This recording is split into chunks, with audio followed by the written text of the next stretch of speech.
बोलिए सद्य गुरुदेव की जय। पूजनीय संत समाज, कल का जो प्रसंग था वो था गुरुदेव जी का सोना जागना कैसे होता था, आप कैसे चलते थे, कैसे बैठते थे, लोगों से किस प्रकार से मिलते जुलते थे, आपका निवास स्थान आदि कैसे होता, साधु वेश देने की विधा, सामाजिक नियमों के आप किस प्रकार से पक्के होते थे। तो इन सब प्रसंगों पर चर्चा हुई थी। आज का प्रसंग है सबसे बच बच कर रहने की प्रवृत्ति। साधना पथ में कोई भी साधक आता है तो गुरुदेव संतों की संगत पा करके और उसके जीवन में स्वाभाविक सादगी, सात्विकता और साधना का बल कुछ आ ही जाता है। वैराग्य भाव अगर है तो इन सब कारणों से जीवन उपयोगी चीजें अपने आप उसको मिलने लगती है। त्याग में इतनी शक्ति है कि चीजों की कमी नहीं होती। और फिर अगर उसके जीवन में बढ़िया ये सब के विचार हैं और वो कमाई अच्छी करता जा रहा है, त्याग, वैराग्य, गुरु भक्ति, विनम्रता और आत्मशोधन, आत्म संयम के पथ पर उत्साह पूर्वक निरंतर आगे बढ़ता जाता है अगर, तो फिर उसको मान सम्मान, कीर्ति, श्रेयस चीजें, मतलब सब चीजें बहुत मिलने लगती हैं। और ऐसी स्थिति में अगर वो सावधान ना रहा तो फिर धोखा होने का चांस रहता है, भटक जाने का चांस रहता है। तो ऐसी स्थिति में साधक को सदैव निर्माण होना चाहिए और ये सोचना चाहिए कि चीजें जो मिल रही है वो गुरु कृपा से मिल रही है। गुरुदेव ने कृपा करके अपने शरण में हमें लगाया और उन्होंने हमें कुछ ज्ञानोपदेश दिया, हमारे जीवन में बदलाव आया और उन्होंने हमें साधु वेश दिया है। तो उनकी संगति के कारण और उनके ज्ञान विचार के कारण हमें ये चीजें मिल रही हैं। तो इन चीजों के मिलने से हम बड़े कैसे हो गए? कहें कबीर सोई बड़ा जामे बड़ा स्वभाव। बड़ा वह होता है जिसमें बड़े स्वभाव आ जाए। तो स्वभाव को ग्रहण करना चाहिए। जिन स्वभावों को, जिन संस्कारों को, जिन कर्मों को करके आज हम लोगों में यश कीर्ति पाते हैं, अगर उन कर्मों में ढीले हो गए तो वही यश कीर्ति सम्मान देने वाले फिर अब अपमान करने लग जाएंगे। इसलिए हमें उन स्वभावों को बढ़ाना चाहिए, ना कि चीजों से जोड़ करके अपने आप को ये मान लें कि हम बड़े हो गए। तो सदगुरु अभिलाष साहेब जी इन चीजों में बहुत सावधान थे। जितना वो त्यागवान थे उतना ही उनको चीजें मिलती थी और उनके त्याग, वैराग्य, साधना, स्वभाव, विनम्रता, गुरु भक्ति, अंतर्मुखता, सबसे बच बच कर रहने की जो प्रवृत्ति थी वो बहुत अद्भुत थी। और ऐसी स्थिति में उनको और लोग प्रेम, सम्मान, चीजें, सुविधाएं देते थे। अब ऐसी जिसकी आदत है, जिसके संस्कार इतने प्रबल हैं, अगर वो और मजबूती से त्याग के बल को न बढ़ावे तो फिर उसी चीजें मिलती हुई चीजों में और ये मान सम्मान में भटकने के चांस आ जाते हैं। लेकिन सदगुरु अभिलाष साहेब जी बहुत इन सब चीजों में मजबूत रहे और कैसे कैसे लोगों के साथ व्यवहार करना चाहिए कि संबंध भी बने रहें और किसी ढंग से आपस में संबंधों में दोष ना आने पावे। सदगुरु श्री विशाल साहेब जी के पास आप 1953 में पहली बार गए और 53 से 58 तक जाते रहे। इस बीच में विशेष उनका आपसे वार्तालाप और पास में बैठने उठने का अवसर नहीं आया। बस आप दर्शन कर लेते थे और जा कर के संतों में मिल-जुल लेते थे और 2 दिन 4 दिन रह करके चले आते थे। लेकिन आपकी वैराग संजीवनी पुस्तक छपने के बाद सन 58 से 77 तक तो आप साल में 2 बार जाते और जब भी जाते अंतरंग हो जाते। विशाल देव के साथ बैठने उठने और उनको भोजन कराने, पंखा करने, कहीं बाहर एकांत में जाने आदि में सब जहां जैसे अवसर होता आप सब चीजों में साथ हो जाते थे। और ऐसे ही बड़े जो वहाँ के खास संत थे सदगुरु श्री प्रेम साहेब जी, उनके भी आप अत्यंत नजदीकी रहे। तो विशाल देव, श्री प्रेम साहेब जी आदि कुछ संत चाहते थे कि आप हमारे यहाँ अधिक से अधिक रहें और समय दें, लेकिन गुरुदेव सावधान रहते थे, क्योंकि जो योग्य पुरुष हैं, गुरुजन हैं और श्रेष्ठ विचार वाले हैं, वे तो चाहते हैं, अच्छी बात है, लेकिन जरूरी नहीं है कि सबके मन में यही भाव हो। और गुरुदेव जी की प्रतिभा, आपकी योग्यता, प्रवचन शैली कुछ अलग थी। वहाँ अक्सर सत्संग शाम को चला करता था और शाम को जब हो तो श्री प्रेम साहेब जी, श्री वासुदेव साहेब जी और भी जो भी संत रहते थे, उन लोगों के विचार बराबर चलते रहते थे और सब भक्त उनको सुनते थे। लेकिन जब पूज्य श्री अभिलाष साहेब जी वहां पहुंचे तो सब भक्त हों और अन्य जो आगंतुक संत भी रहें, वे सब आपके विचारों को सुनना चाहें। कई बार तो ऐसे हो जाता था, साहब स्वयं व्यवस्था कर दें श्री प्रेम साहेब जी को बोलने के लिए, तो भक्त लोग कहें साहब आप बोलो, कहा नहीं नहीं साहेब जी बोलेंगे। कह रहे साहब के तो सुनते रहे थे ना, आप बोलो। तो ऐसे देहाती में ऐसे वहां बोलते हैं कि साहब आप बोलिए, साहब के तो सुनते रहते हैं, और सबके बीच में ऐसे कह दें। अब साहब जी को थोड़ा संकोच हो जाए कि बड़े संतों के लिए ऐसे शब्द का प्रयोग भक्त लोग कर देते हैं और हमारी तरफ, तो ऐसी स्थिति में सावधान न रहे और बराबर हम जाते रहें और ये भाव भक्तों का पाते रहेंगे, तो धीरे से उन संतों के मन में कष्ट हो सकता है और फिर वे सोच सकते हैं कि अब ये न आवे तो अच्छा है।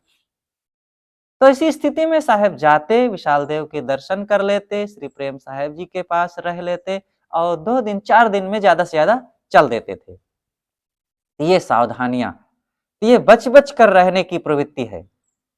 इसी तरह चीजों के मामले में आप जैसे ही थोड़ा आपकी योग्यता बढ़ी और कुछ उम्र हुई, तो आपको अपने आश्रम में बुलाने वालों की अथवा अपने आश्रम देने वालों की लाइन लग गई।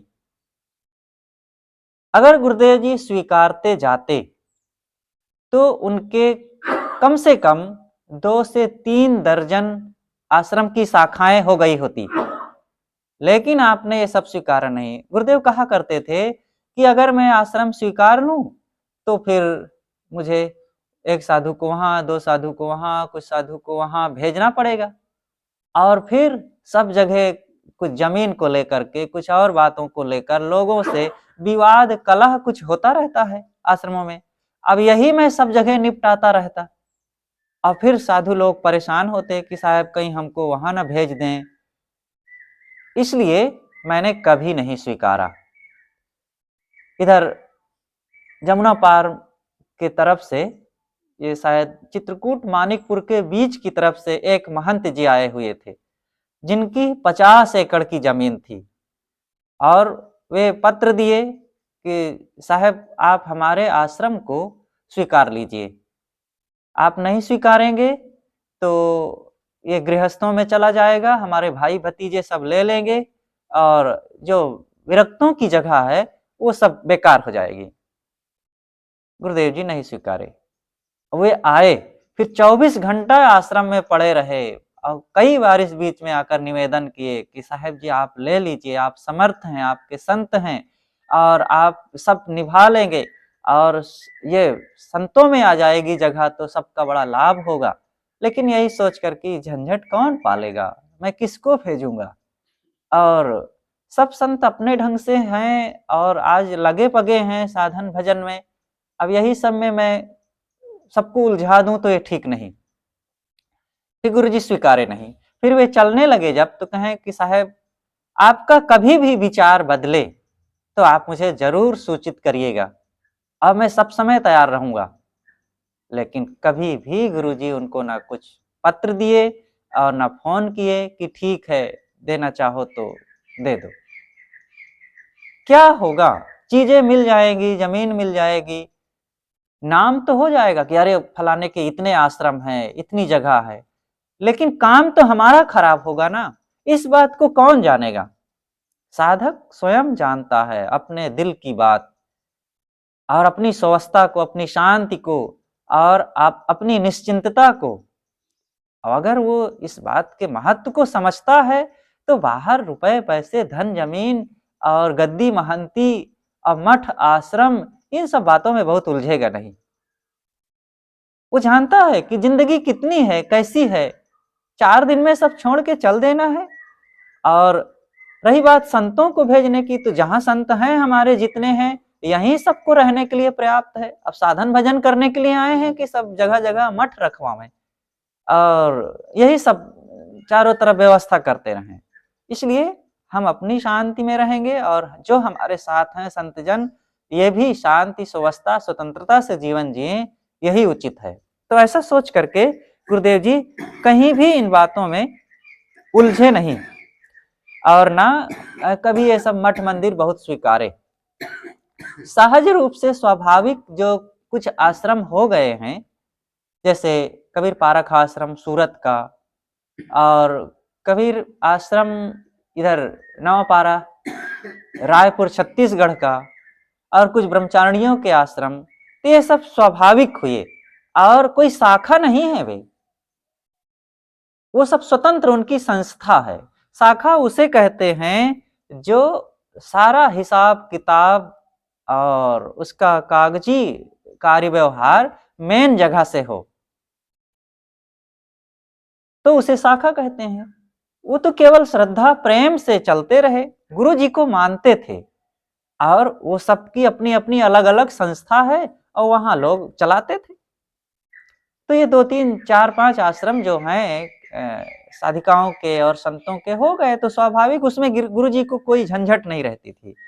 लेकिन और सब शाखा बढ़ाने में बड़ी परेशानी होती है, इसलिए आप सदैव त्यागते रहे। बड़ों के प्रति मर्यादा, कैसे गुरुजनों के प्रति, अपने गुरु भाइयों के प्रति उनकी मर्यादाओं में रहना चाहिए और उनको कैसे आदर श्रद्धा देना चाहिए, ये गुरुजी में बहुत अच्छी योग्यता थी। आप सदैव सावधान रहते थे कि कब कहाँ कैसे किनके साथ बैठना चाहिए। अक्सर गुरुजी अपनी ही चप्पल या अपनी ही खड़ाऊ का प्रयोग करते थे। कभी भी अपने बड़े गुरुजनों के खड़ाऊ को पहनने की बात छोड़ो, पैर तक नहीं रखते थे। अगर कभी भूलवश पैर पड़ जाए तो उसको उठा करके धुल करके रखते थे। हमारे गुरुजनों की ये चरण पादुका है और जिनके चरण को हम स्पर्श करते हैं और उनकी इस खड़ाऊ पर, चरण पादुका पर हम पैर रखें, ये अच्छा नहीं, ऐसा भाव होता था। यही मर्यादा और भी गुरुजनों ने, सदगुरु श्री काशी साहेब जी की बात आती है, कभी बड़े गुरुजनों के खड़ाऊ पर उनका पैर पड़ जाए तो अपनी साफी से, अपने अचला से पोंछ करके रखते थे। तो ये भाव सब संतों को सीखना चाहिए कि हमारे मन में कैसे गुरुजनों के प्रति भाव होना चाहिए। ये तो और भी मत पंथों में या शास्त्रों में विदित है। जब श्री राम की खड़ाऊ लेकर के भरत जी चले तो कैसे चले थे? पहन करके चले थे, सर पर लेकर के चले, आदर। वो खड़ाऊ नहीं रह गई है, अब वो गुरु के अंग हो गई है अपने श्रद्धेय की। तो जैसे गुरु जी का बिस्तर, जैसे गुरु जी का और भी चीजें हैं, वैसे वो खड़ाऊ है तो गुरु जी की चीज है वो। जैसे गुरु जी आदरणीय हैं, वैसे वो चीज भी गुरु के प्रति अगर हमारे मन में बड़ों के प्रति श्रद्धा है तो उस चीज के प्रति भी हमारे मन में आदर होना चाहिए। एक बार गुरुदेव जी इलाहाबाद में रहते थे, कबीर नगर की बात है। अक्सर आपके शौचालय में भी, जहां कम से कम आश्रम में बाहर अब जहां गुरु जी जाए तो वहां दूसरे लोग भी जाया करते थे, लेकिन आश्रम में आपके शौचालय में जल्दी से कोई नहीं जाता था। एक बार आप भ्रमण में थे, एक साधक जाने लगा, वहीं निवास था तो शौचालय में भी ठंडी के दिन थे तो बाहर जाने में ठंडी लगती तो वहीं जाने लगे। तो किसी ने टोका तो उन्होंने कहा कि अरे तो क्या हर्जा है, गुरुजी भोजन करते हैं फिर उनकी उसी थाली में खा लेते हैं, और गुरुजी जिस कटोरी में पानी पीते हैं और दाल खाते हैं तो उसी कटोरी में आखिर खाया जाता है, तो उनके शौचालय में शौच कर लिए तो क्या हर्जा है। तो बाद में गुरुजी को पता चला, किसी ने बताया कि हाँ भाई, अब मैं जिस थाली में खाता हूँ उसी थाली में खाते हैं, तो मैं जहां जहां शौच जाता हूँ वहां वो शौच भी जाए। तो गुरुजी ने कहा कि ऐसा नहीं करना चाहिए। अब अपने लिए कैसे जोर से कहते, लेकिन ये उचित नहीं है। आश्रम है जहां, और जहां गुरुजी जा रहे हैं तो उसको हमारा कर्तव्य है हम साफ करके मांझ कर धुल करके रखें, लेकिन हम वहीं शौच करने लग जाएं, ये उचित नहीं था। और गुरु जी ये बात का सदैव ख्याल रखते थे स्वयं अपने गुरुजनों में। आप अपने बड़े गुरु जी की तो बात छोड़ो, गुरु भाइयों के गिलास को लेकर के लघुशंका नहीं जाते थे, उनके कमंडल का जल्दी प्रयोग नहीं करते थे शौच आदि जाने में। एक बार की बात, श्री निहाल साहब जी के साथ आप चल रहे थे रास्ते में, अब आपको लघुशंका जाना हुआ, परेशान होने लगे, अपने पास कुछ पात्र नहीं था, तो साहब श्री निहाल साहब जी ने कहा कि साहब मेरा गिलास ले लीजिए। कहा नहीं साहब आपका गिलास कैसे लूंगा। तो बहुत कहे, फिर अंततः कहे कि अरे इतना अछूत हमें न मानो, ले लीजिए। तब मजबूर होकर के लिए, फिर उस गिलास को अपने पास रखे रहे। जब निवास स्थान पे पहुंचे तब मांझ धो करके तब फिर दिए। तो इस ढंग से गुरु जी के सामने आप खड़ाऊ पहन करके नहीं जाते थे, चप्पल उप्पल की बातें नहीं, खड़ाऊ पहन करके। अब गुरु जी बैठे हैं, हम वहां उनके सामने खटर पटर खड़ाऊ पहन करके जाएं, नहीं, आप सदैव दूर खड़ाऊ उतार करके नंगे पैर जाते थे। और भी कई बातें हैं, जब भी आप भ्रमण से आश्रम बड़हरा आश्रम पहुंचते थे तो गाड़ी से जाएं, जैसे बम्भनान उतरे, बस्ती उतरे, तो गाड़ी से जाते थे, इतना तो पैदल नहीं, और काफी कुछ पैदल का उस समय जमाना था। लेकिन जब गाड़ी से जाएं तो आश्रम में गाड़ी पर बैठे बैठे नहीं प्रवेश करते थे, कुछ दूर एक फलांग पहले ही आप गाड़ी से उतर करके, सामान लदा रहे, सामान लेकर के गाड़ी चली जाती थी और अपना पैदल प्रवेश करते थे। ये तरीका रखते थे। हम गुरु जी की जगह में जा रहे हैं, इतने राजा बाबू बन करके जाएं गाड़ी में सवार होकर के, ऐसा ठीक नहीं।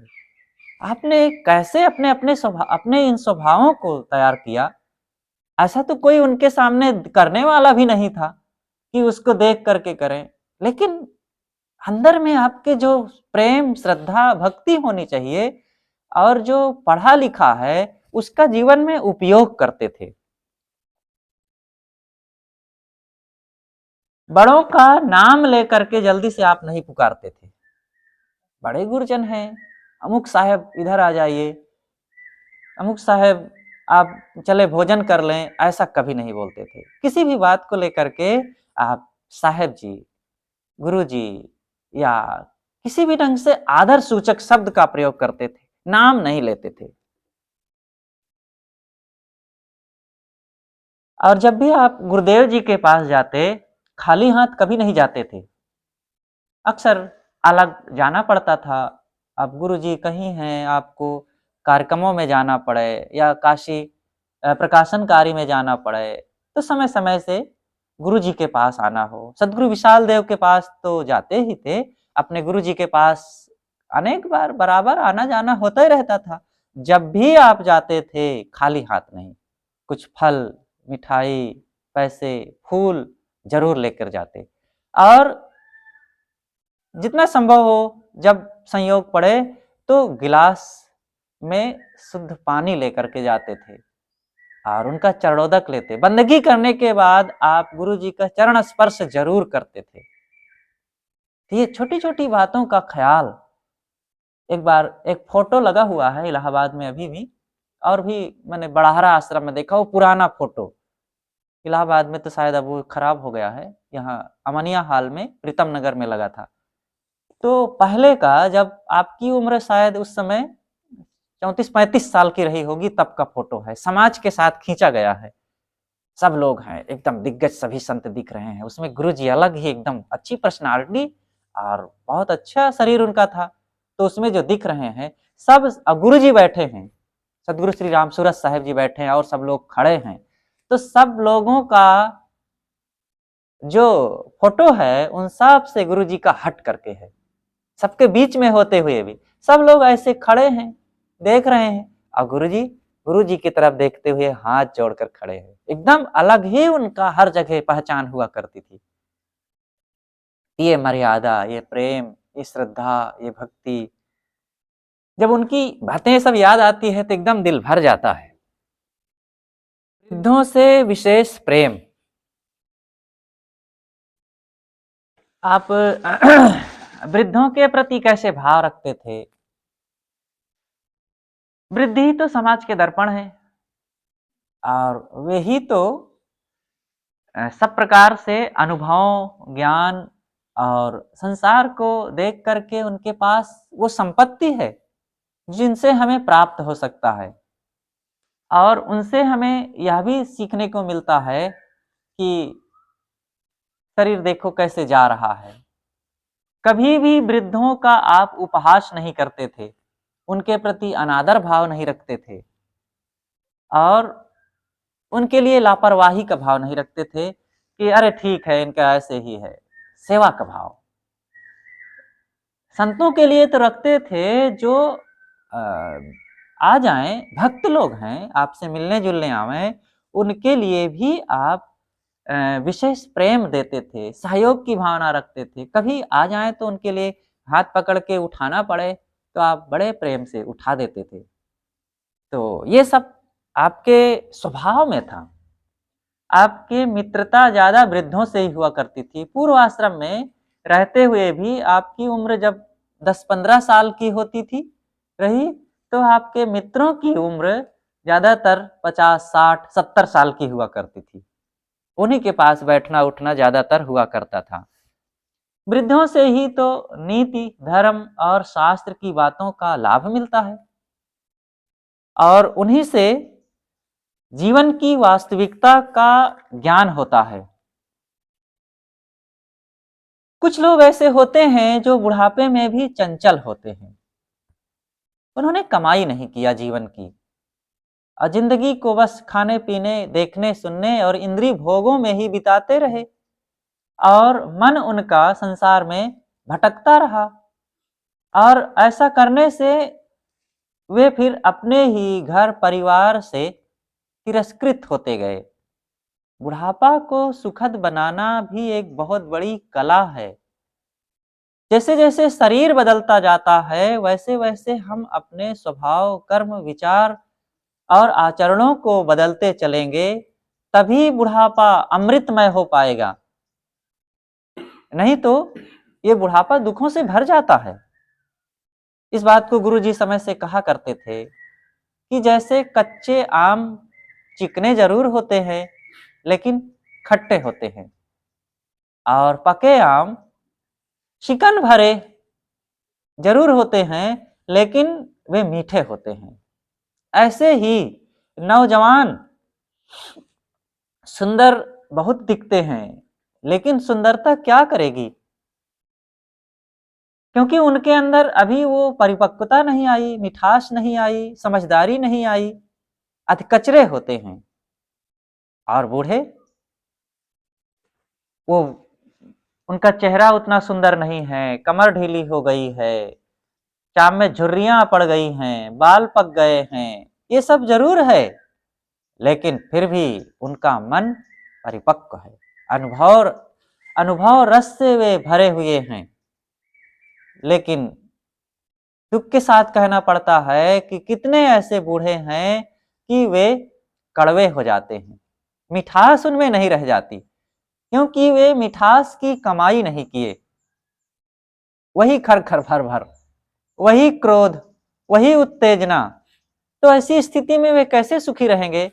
तो जब भी आपके पास बूढ़े आते थे, माताएं बहनें माताएं आवे और वृद्ध जन आवे, तो सबके लिए आप जरूर कुछ अच्छी सलाह दिया करते थे कि बुढ़ापा को कैसे सुखद बनाया जाए, उसकी तैयारी करो।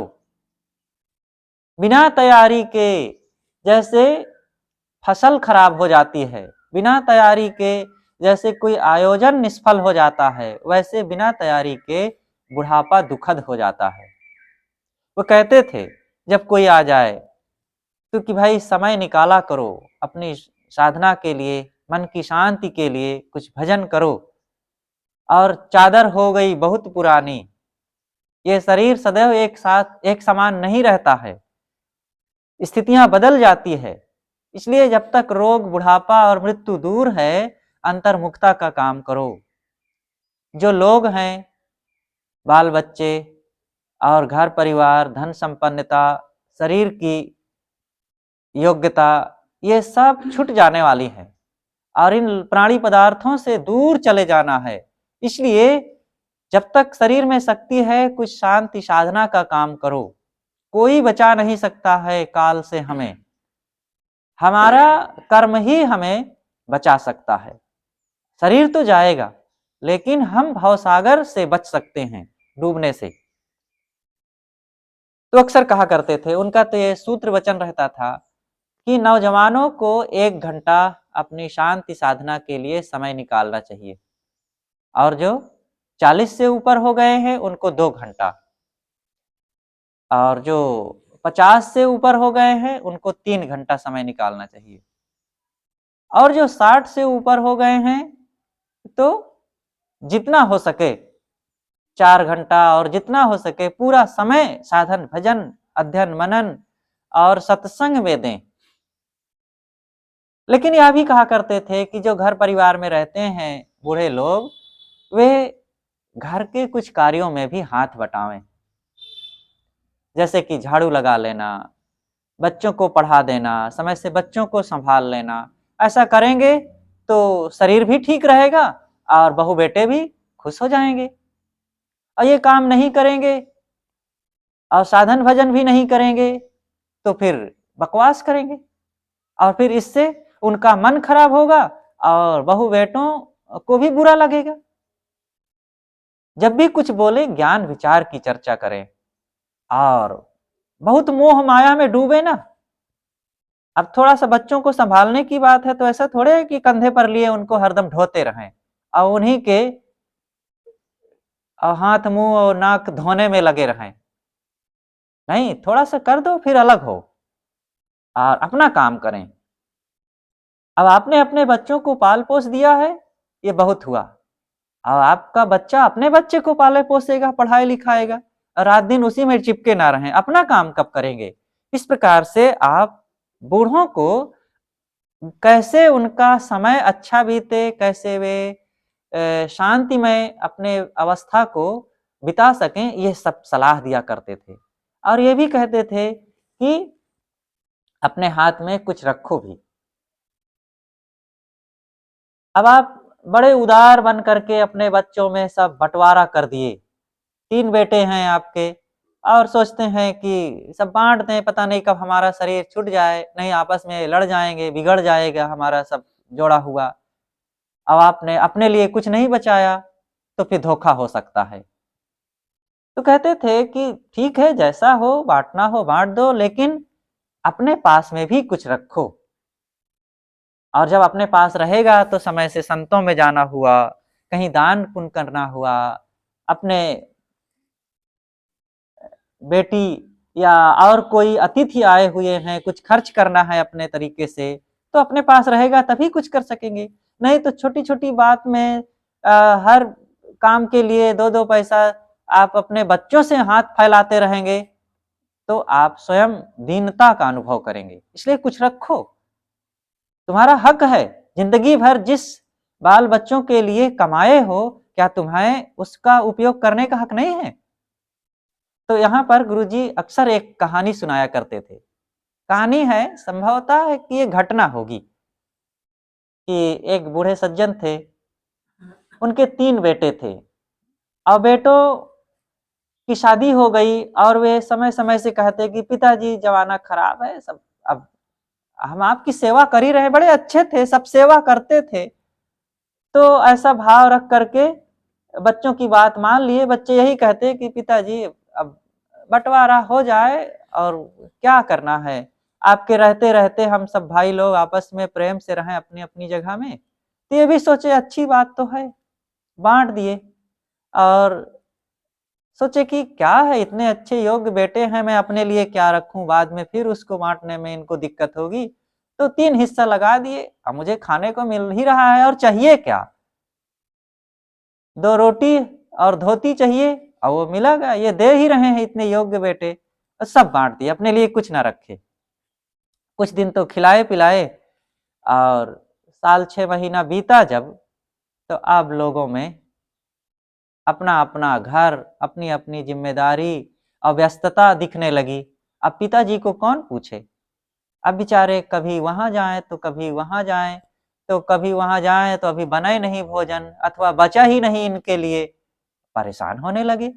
और यहाँ तक कि अब बच्चे भी कहने लगे कि पिताजी आप हमारे यहाँ ही इतने दिनों से हैं, उनके यहाँ भी चले जाइए, बड़े के यहाँ चले जाइए। अब कब तक हम करें, हम व्यस्त रहते हैं, ड्यूटी जाना रहता है, छोटे के यहाँ भी चले जाइए।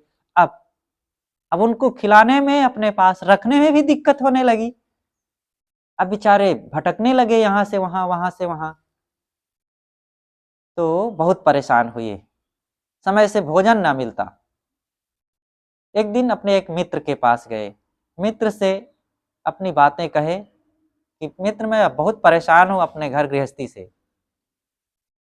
तो मित्र ने कहा कि मैं तुम्हें पहले ही कहा था कि सब बाँट मत देना, अपने पास भी रखना, लेकिन तुम तो बड़े उदार बन करके बाँट दिए हो। लेकिन मैं एक उपाय बताता हूँ, इसका प्रयोग करना। उन्होंने 15 चांदी के सिक्के दिए और कहा कि इसे ले जाओ और रास्ते में सड़क के किनारे से पत्थर के ठीकरे एक बड़ी गठरी बना करके ले जाना और अपने कमरे में एक बक्से में उस ठीकरों को रखना झम से, जोर से। और फिर 2 दिन 3 दिन बाद इन सिक्कों को गिनना, फिर निकाल करके बक्सा खोल करके अंदर से दरवाजा बंद कर लेना, कोई देखने ना पावे कमरे में कि ये कर रहे हो। और इन्हीं सिक्कों को 2, 4, 10, 20, 50, 100, 200, 500, 1000, 10,000, 50,000 तक गिनते जाना, उलट-उलट करके और गिरा-गिरा कर खनकाते हुए। और फिर जब बच्चे सुनेंगे कि अरे पिताजी के पास तो अभी बहुत धन है, तो तुम्हारी फिर सेवा शुरू हो जाएगी। लेकिन हाँ, ध्यान रखना, इस राज को किसी को बताना नहीं, नहीं तो पहले से ज्यादा तुम्हारी दुर्दशा हो जाएगी। तो उन्होंने दिया और ये आए, काम किए और जब झम से रखे बक्से में और बंद कर लिए, कोई वहां जा ना पाता। और फिर 2-3 दिन के बाद फिर बंद करके निकाले बक्सा और उठा-उठा कर गिराने लगे सिक्के और खनकने लगे सिक्के। अब गिनते ये और 10, 20, 50, 200, 500, 1000, 25,000, 50,000 तक गिनते गए और फिर सब बांध करके और जोर से गठरी ले जा करके बक्सा में धरते भड़बड़ा करके और फिर ताला लगा लेते और फिर आराम से दरवाजा खोलते। तब बच्चे अब कान लगाने लगे कि अरे पिताजी के पास तो अभी बहुत माल है। जब दोबारा सुने, तिबारा सुने बच्चे 10-15 दिन के अंदर में फिर गिने, तब सबको विश्वास हो गया। तब तो कोई चाय लेकर के आता, तो कोई समोसा पकौड़ी लेकर के आता, तो कोई जलेबी लेकर के आता, कोई ऑफिस से आता तो कहें पिताजी के लिए मिठाई लेते चले, तो कोई फल लिए चला आए, तो कोई तेल लिए चला आए, पिताजी मालिश कर देते हैं, आप थक गए होंगे। तो बहुएं आकर के इर्द गिर्द मंडराने लगी कि पिताजी आप चलिए हमारे घर में, यहाँ आपको परेशानी होती होगी। तो अच्छे अच्छे कपड़े भी आने लगे। जब 4-6 महीने बीत गए और काफी समय हुआ, तब बच्चे कहने लगे कि पिताजी जमाना खराब है, जो कुछ धन वन हो हम लोगों में बांट दीजिए, और नहीं तो कब क्या शरीर का हो, और चोर बदमाश भी आजकल लगे रहते हैं। कहा बेटा देखो परेशान ना करो, और जो है सब तुम्हारा ही है, 4 दिन में शरीर जाना ही है और सब ले लेना, अब अभी ये सब छोड़ो। लेकिन तीनों बच्चे पीछे लगे रहे कि पिताजी बांट दीजिए जो हो। अब की बार सावधान रहे, मित्र ने कस के चूड़ी टाइट कर दिया था कि अब की बार धोखा खाओगे तो फिर 2 कौड़ी के हो जाओगे, तो सावधान रहे। 15 साल जिए, 15 से 20 साल तक जिए और खूब उनकी सेवा होती रही, और करीब 20 साल में खत्म हो गए एक दिन। और दौड़ करके आए बहू बेटे, सोचे कि अब माल हम ही झपट लें जो जो हो। तो क्या पाए, वही पत्थरों की गठरी और 15 सिक्के और 5-5 सिक्के बांट लिए, और लगा कि ओ तो धोखा हो गया। तो इस प्रकार से गुरुजी लोगों को सलाह देते थे, व्यवहारिक जीवन, बुढ़ापे का समय कैसे खुशहाल रहे और आराम से बीते, ये तरीका और युक्तियां भी बताते थे। तो ये गुरुदेव जी की अनेक प्रकार की कलाएं थी कि बुढ़ापा कैसे सुखद हो, युवावस्था कैसे सुखद हो, बचपना में कैसे संस्कार अच्छे रहें, माँ बहन बेटियों का कैसे भविष्य उज्जवल हो, वे ससुराल में और नैहर में कैसे खुशहाल रहें। इन बातों के लिए गुरुजी बहुत अच्छी अच्छी युक्तियां देते थे और लोगों को सलाह देते थे। निष्काम सेवा भाव,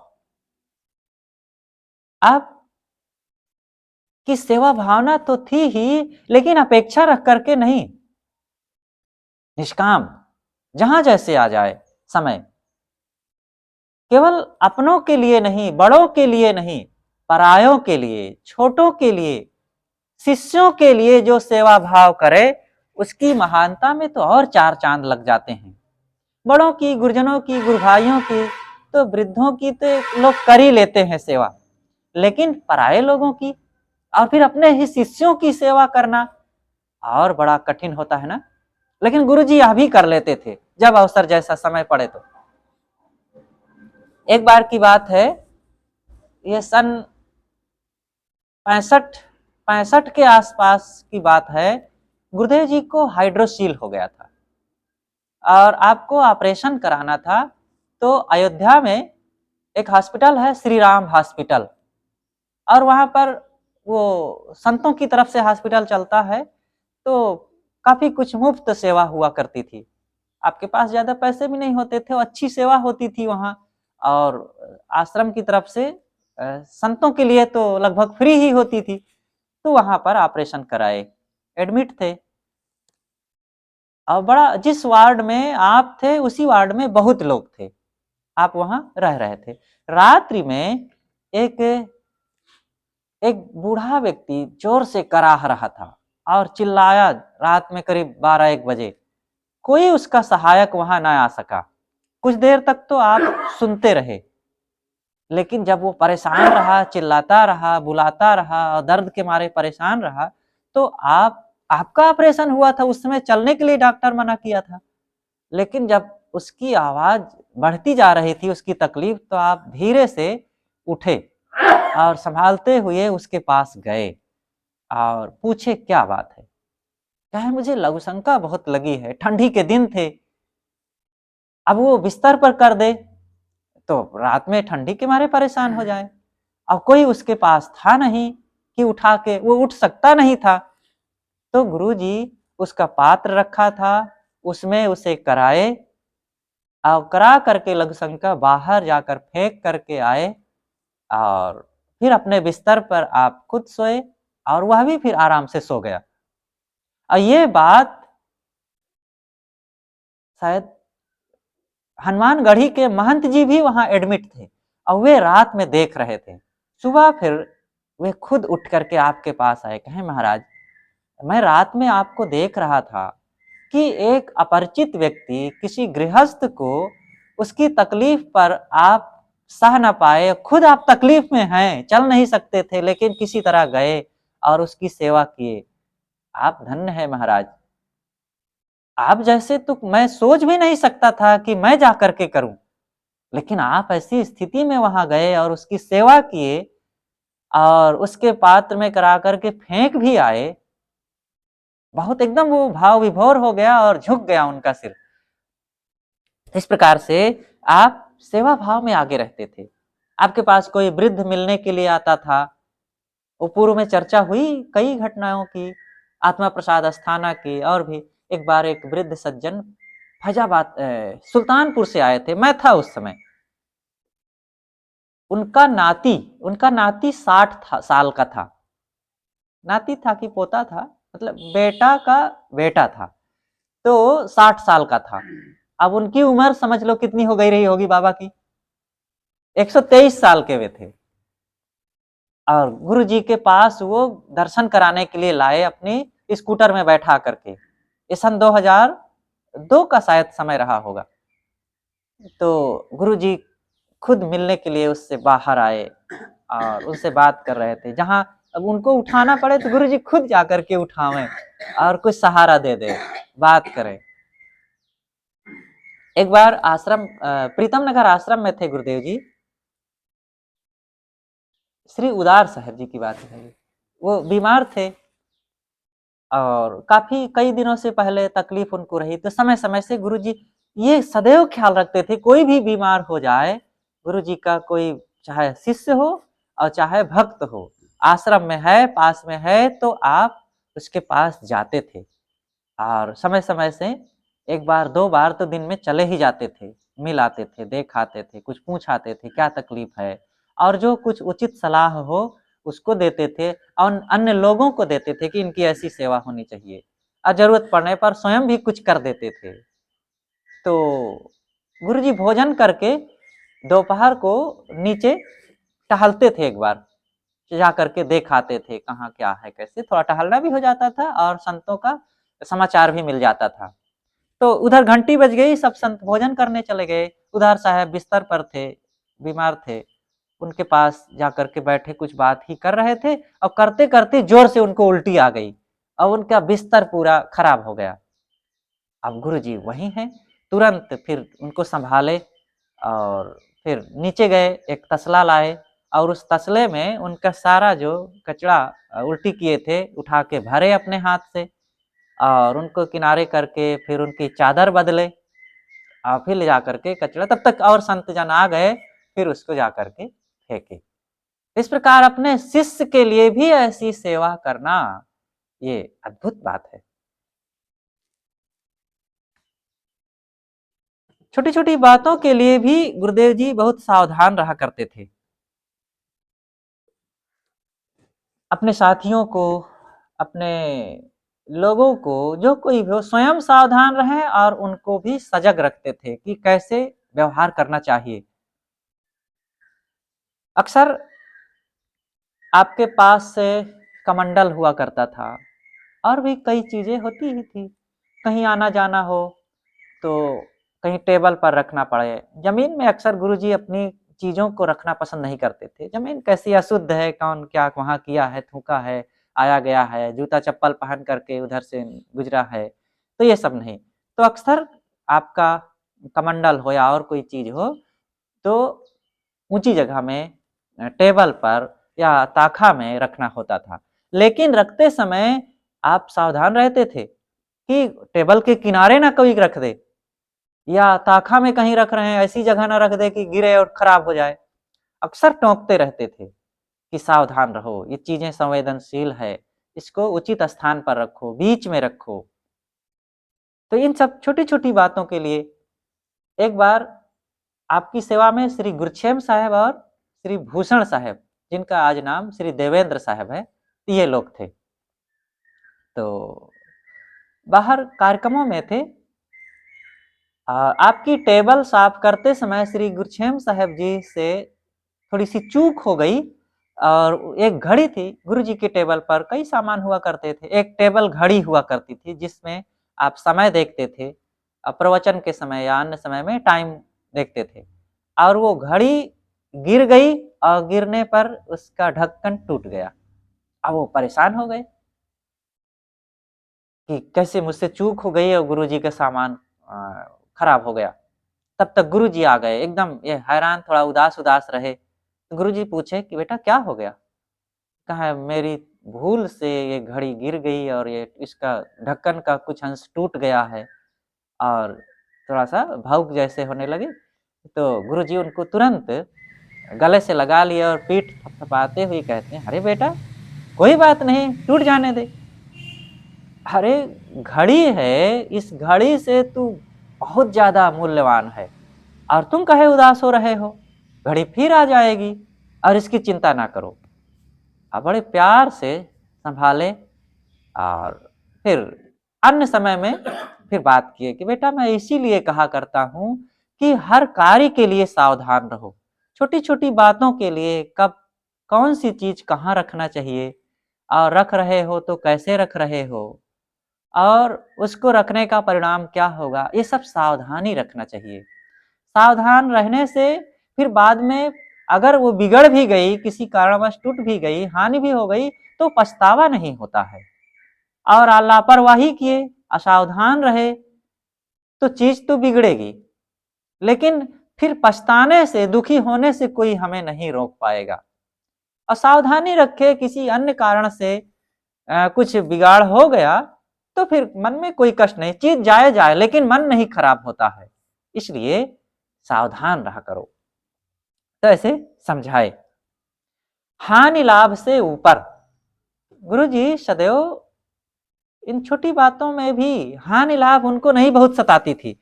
कैसे क्या मिला क्या बिछड़ा, ये सब क्या बहुत सोचना। जीवन के एक एक क्षण का दोहन करना, प्रत्येक कदम पर सावधानी रखना, निश्चिंत रहने के लिए चिंता करना, लालसाओं को उखाड़ फेंकने की तीव्र इच्छा होना, मन के एक एक संकल्प तंतु पर स्वस्थता प्राप्त करने के लिए दृढ़ संकल्प रखना, मोह को सब समय कुपित दृष्टि से देखना, संसार के समस्त संबंधित चीजों को काल के गाल में जाते हुए देखना, और विजाति जड़ दृश्यों से अखंड उपरामता और मन में अनासक्ति भाव रखना, इस प्रकार कोई आत्मलीन साधक संत ही कर सकता है। ऐसी मनोवृत्ति की कमाई करना पड़ता है, बिना कमाई किए ऐसा मन नहीं बनता है। वो छोटी छोटी चीजों के हानि लाभ में वो उथल पुथल में पड़ जाएगा और चिंतित हो जाएगा, और हानि लाभ में वो विचलित होने लगेगा, और चीजों के बनने बिगड़ने में ही वो रात दिन हैरान रहेगा कि ये मिला ये खोया। मन की दशा की कमाई उसकी नहीं हो पाएगी, इसलिए वो कमाई करना चाहिए। और गुरुदेव जी इन बातों के लिए सदैव सावधान रहते थे। आप किसी वस्तु के या किसी व्यक्ति के संयोग वियोग में हर्षित या शोकित कभी नहीं होते थे। ठीक है, घटनाएं हैं, घटनाएं होंगी, और घटनाओं के होने में अपने मन को पीड़ित करना ये उचित नहीं। हाँ, घटनाओं को सम्यक ढंग से अंजाम देते थे वे। कोई संयोग की चीजें आई गई या वियोग हुआ, तो उसको उस ढंग से उसका परिणाम कैसे अच्छा रहे, उसका निर्वाह, उसके लिए कर्तव्य अच्छे ढंग से करते थे, ना कि उसके लिए बहुत सोचना चिंता करना।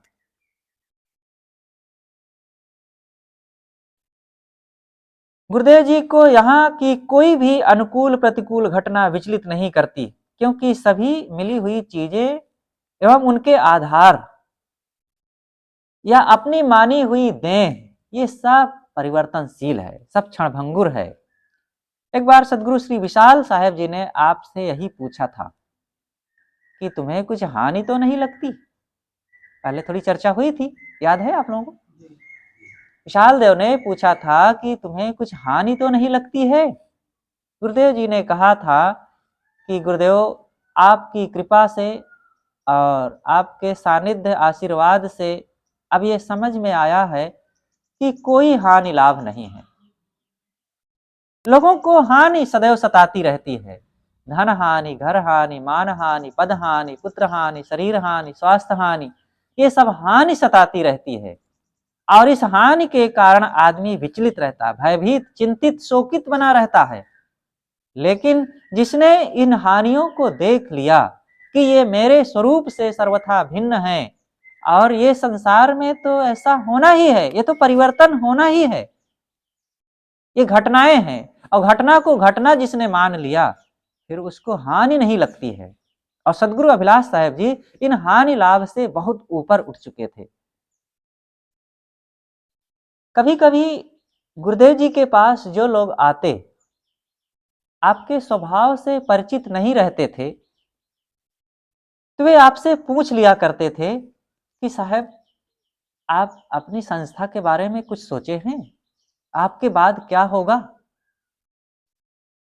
और अपने उत्तराधिकारी को चुने हैं कि नहीं, आपके बाद कौन होगा, वो संभाल पाएगा कि नहीं संभाल पाएगा। तो इस प्रकार से कुछ प्रश्न कर लिया करते थे कभी कभी कोई लोग। तो गुरुदेव जी उससे कहते थे, मेरे बाद की बात पूछ रहे हो, अरे मेरे रहते रहते ये सब बिगड़ जाए तो मेरा क्या हानि लाभ है। इतना मेरा आश्रम ये संपन्न हो चुका है, इतना संत समाज है, साहित्य है, और सारे साहित्य अपनी रनिंग पर हैं, अपने कदमों पर खूब ये चल रहे हैं, इतना प्रचार प्रसार है, अब मेरे रहते रहते शरीर के ये सब बिखर जाए और ये सारी व्यवस्थाएं चरमरा जाए तो भी मैं इसकी चिंता नहीं करता हूं। अब मेरे शरीर के छूटने के बाद के लिए मैं क्यों सोचूं। अरे मैंने सदगुरु श्री राम राहत साहब के लिए, सदगुरु श्री पूर्ण साहब के लिए, और सदगुरु निर्मल साहब, सदगुरु कबीर साहब मेरे पीछे क्या वे डंडा लिए पड़े रहते थे कि तुम ये काम करो, मेरी पुस्तकों की टीका करो। मेरी गर्ज थी, मुझे जरूरत लगी और मैंने उनके उन ग्रंथों पर काम किया। ऐसे ही जिसको गर्ज लगेगी, जिसको महसूस होगा कि ये काम होना चाहिए, ये साहित्य चलना चाहिए, ये संस्था चलना चाहिए, ये समाज की व्यवस्था जरूरी है, वो चलाएगा। नहीं चलाएगा, नहीं चलाएगा। मैं जब तक हूं, मेरा शरीर है, कर्तव्य करूंगा, और मेरे रहते रहते ये बिगड़ने लग जाए तो इसकी चिंता नहीं करूंगा। इस प्रकार से आप अपनी इन उपलब्धियों को भी सदैव शून्य रूप देखते थे, और जो इनको शून्य रूप देखेगा फिर क्या उसके मन में कभी चिंता, शोक, भय आएगा? पहले से अंत दसाली आदि में सोई सांच बैराग, सो सुखिया तिहुलोक में जाको निश्चय त्याग। सदगुरु श्री पूर्ण साहेब का जो ये सूत्र है साधकों के लिए कितना अमर वाक्य है। साहब कहते हैं अंतिम में जो होना है उसको पहले से देखो। ये 6 सितंबर सन 2008 की बात है। गुरुदेव जी उस समय संत लाओजे क्या कहते हैं इस पुस्तक पर काम कर रहे थे। आपके पास ब्रह्मचारी श्री देवेंद्र साहब इस पुस्तक के टीका व्याख्या करने में उन्होंने बहुत सहयोग किया, क्योंकि ये पुस्तक संत लाओजे जो चीन के महापुरुष थे उनकी है, और इसकी समस्त प्रतियां ज्यादातर इंग्लिश में रहीं, और इंग्लिश को अच्छी तरह से समझ करके फिर उसका भाव क्या कहना चाहते हैं बाबा लाओजे जी, इसको इंग्लिश का कोई अधिकृत व्यक्ति ही समझ सकता था। देवेंद्र साहब की इस पर काफ़ी पकड़ थी। तो आकर के गुरुजी के पास वे बैठते थे। गुरुजी बुलाते कि तुम इसके भाव को मुझे समझ करके अच्छी तरह से बताओ, तब मैं काम कर सकूँगा। क्योंकि ये कोई सामान्य बात नहीं है। किसी महापुरुष के मंतव्य को समझना और फिर उसके अनुसार उन बातों को विस्तृत करना, यही उचित होगा। बिना मंतव्य को समझे हम केवल शब्दों के अनुसार उसकी टीका लिख दें तो अच्छा नहीं होगा। तो इस प्रकार से गुरुदेव जी के साथ श्री देवेंद्र साहब खूब मेहनत किए थे। तो ये काम करके करीब 11 बजे का समय था। गुरुदेव जी का निवास उस समय ये जहाँ पर रह रहे हैं, ये वाले पर काम चल रहा था। पीछे निर्माण कार्य कुछ देवेंद्र साहब जी करवा रहे थे, बड़े देवेंद्र साहब। तो आपका जहाँ पर अभी ऑफिस चलता है, गेट के पास ही जो एंट्रेंस में ही भवन है बिल्डिंग, ऊपर निवास था, वहीं पास में हमारा था। तो ये काम करके गुरुजी 9 बजे के आसपास बैठे थे अपने विश्राम स्थल पर, आँख मूंदे, और उधर और जो साधक थे भोजन लेने के लिए गए थे। तब तक भोजन की तैयारी करके गुरुजी के पास मैं बैठ गया बंदी करके। तब गुरुजी कहते हैं, मेरी तरफ आँख खोले और तो कहे कि अभी मैं बैठे-बैठे थोड़ा-सा मुझे नींद लग गई। और नींद लगी तो मैं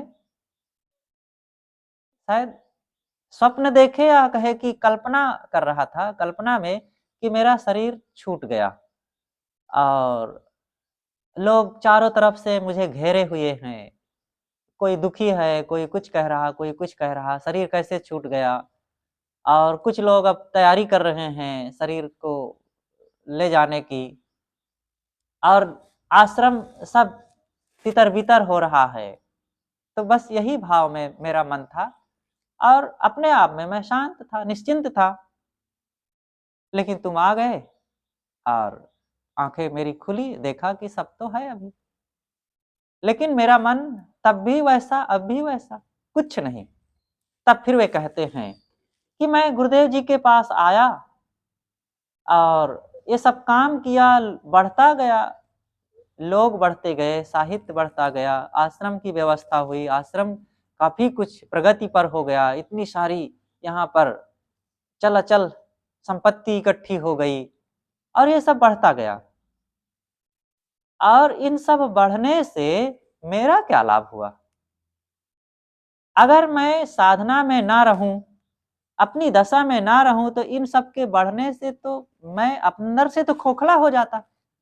और मैं गुरुदेव जी के पास आया, खाली हाथ आया, अकिंचन आया, और मैं अपना काम करता रहता और अपने आप में रहता, स्वरूप में रहता, अपनी साधना को पूर्ण कर लेता और ये सब ना बढ़ता, कोई शिष्य साधक ना होते, कोई आश्रम ना होता, कोई पुस्तक ना होती, तो मेरा काम हो गया होता।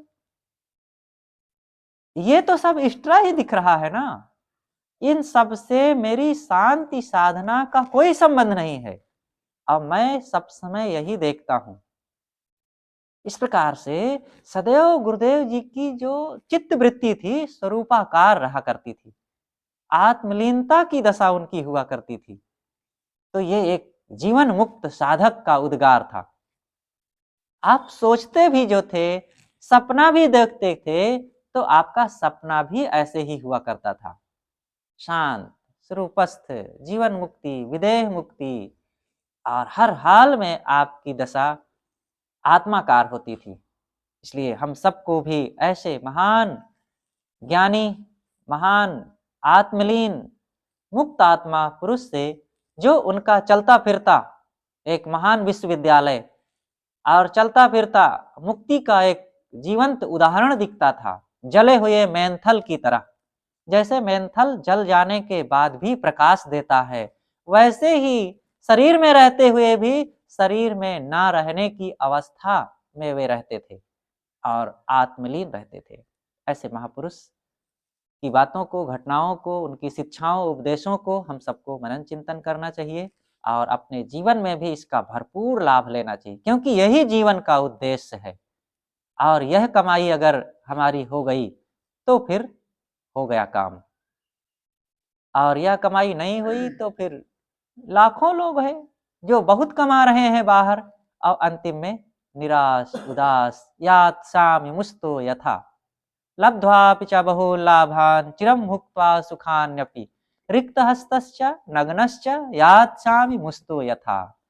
बहुत लाभ कमाए, बहुत सुख भोगे, बहुत चीजें इकट्ठी किए, बहुत मान प्रतिष्ठा पाए, लेकिन अंतिम में वैसे ही चल दिए जैसे पथिक चोरों द्वारा लूट करके कपड़े उतार करके नंगा खदेड़ दिया जाए। वैसे तो होती है ना सभी धनियों की, सभी सेठों की, सभी लोगों की, जो संसार की चीजों के पीछे भागते रहे। इसलिए चीजों के पीछे नहीं, अब हम अपनी आत्मा की तरफ लौटें, और आत्मा की तरफ लौटने वाला कभी भी निराश नहीं होता, कभी भी दुखी नहीं होता, और वो हर हाल में सुख स्वरूप होता है। साहेब हे गुरुदेव तुमको वंदन है गुरुदेव।